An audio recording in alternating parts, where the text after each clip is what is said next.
Hello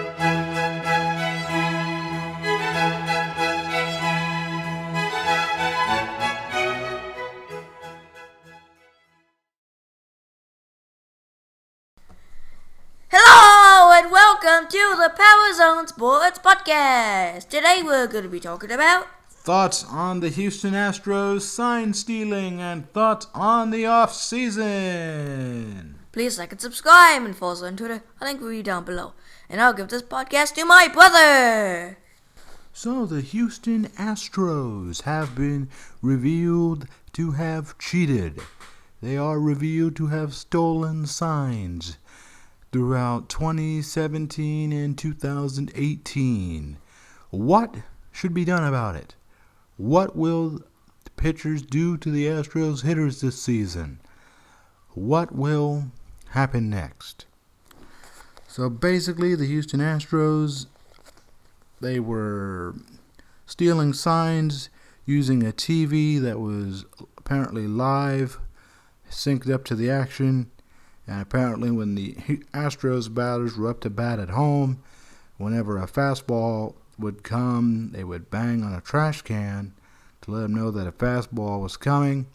And, of course, the Houston Astros, one of the best teams in the game, and this has potential to be the biggest scandal to hit baseball since the Black Sox scandal of 1919. Where the White Sox were paid more to lose the 1919 World Series than they would have been paid to win the World Series. And so, interesting premise here. Commissioner Rob Manfred decided to get to the bottom of the scandal by telling the players involved, if you tell me everything, I won't take action against the players. Rob Manfred has said in previous allegations of stealing signs through smartwatches or what have you, that general managers and field managers will be the ones who will take the fall if there is allegations of cheating that are proven to be correct. And that is ultimately what happened in Houston. The Astros, they have fired their manager, A.J. Hinch, the manager of the team that won in 2017 and lost in 2018 to the Washington Nationals. And the general manager was fired as well. The Astros have brought in Dusty Baker to manage the team. Dusty Baker is getting upset that his team might get thrown at during the regular season. He's asking Major League Baseball to step in and try to prevent a beating that would take place ahead of time. And the Astros players have been hit by pitches in the springtime, and they've been getting lots of boos in the springtime as well. And I think the funniest thing out of this entire spring baseball that's been happening right now with the Astros, any signs that are critical of the team and their sign-stealing allegations, the signs have been taken away. The signs have been stolen from fans who are criticizing a baseball team that stole signs. The irony there is almost too good. Stories sometimes write themselves, and this is one of those times that it does. Will Dusty Baker, he is back in a baseball uniform. He has this Astros team. I'm hoping that nobody gets drilled by a pitch this season, but somebody somewhere, the Astros are going to lead the league. They're going to have 81 games where they are going to be booed like crazy when they go on the road. It's going to be different than the boos that the Yankees get when they go on the road. They get boos on the road because they are the most successful franchise in American sports.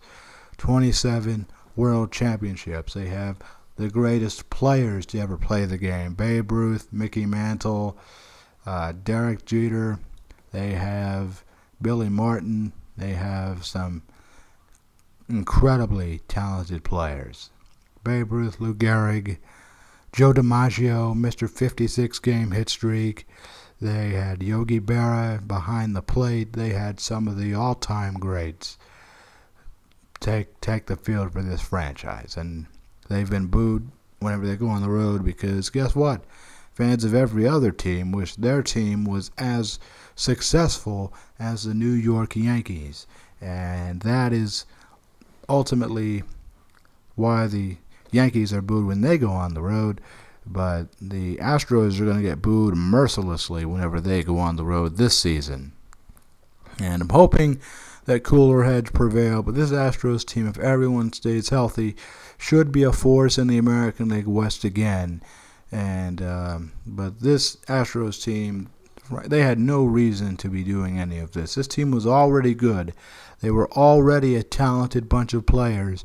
So this whole sign-stealing allegation, even though sign-stealing itself is as old as the game of baseball, the Brooklyn Dodgers, New York Giants, when Bobby Thompson hit one over the left field wall in 1951, and the sign-stealing allegations have been as old as the game itself. Whenever a runner is on second base, he's almost always looking in, trying to see what the signs are. And that has always been considered fair game for baseball, for a runner to look in at the catcher and try to see what he's throwing when he's on second base.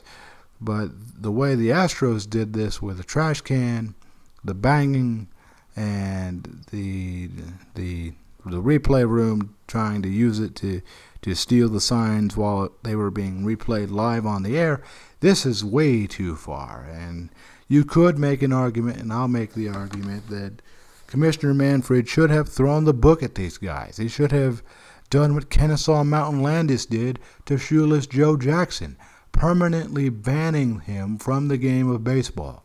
Even though there are baseball fans who will make the claim that shoeless Joe, his performance in the World Series indicates he did nothing wrong.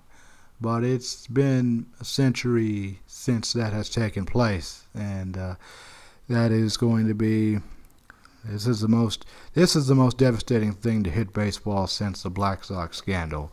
And baseball's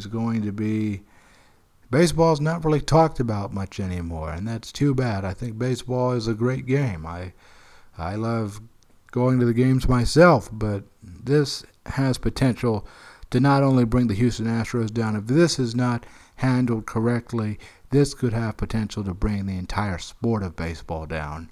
And it really is too bad. It's America's pastime for the longest time, and hopefully the punishment will be what has already transpired here. As much as I could make an argument that these guys, and I have made the argument already, these guys should be thrown out of the game. Correa, Altuve, these guys were you cannot retroactively take back a World Series trophy. You cannot do that. I hate what the Astros did, but I hate revising history even more, especially after the fact. But the Houston Astros, they will have to ultimately live with what they have done, and the Astros are going to take the field this season. Hopefully nobody gets seriously hurt. Hopefully cooler heads prevail. But the Astros, they know what they have done. What they did was wrong. And it's going to be interesting to see what takes place, how this transpires. Not just this season, but how these batters on the Astros are treated for the rest of their time, not only in Houston, but for the rest of their baseball careers as well.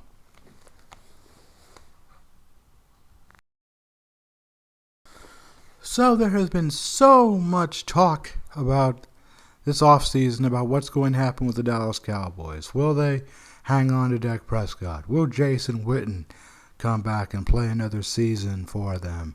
There's been so many questions. Will Byron Jones leave?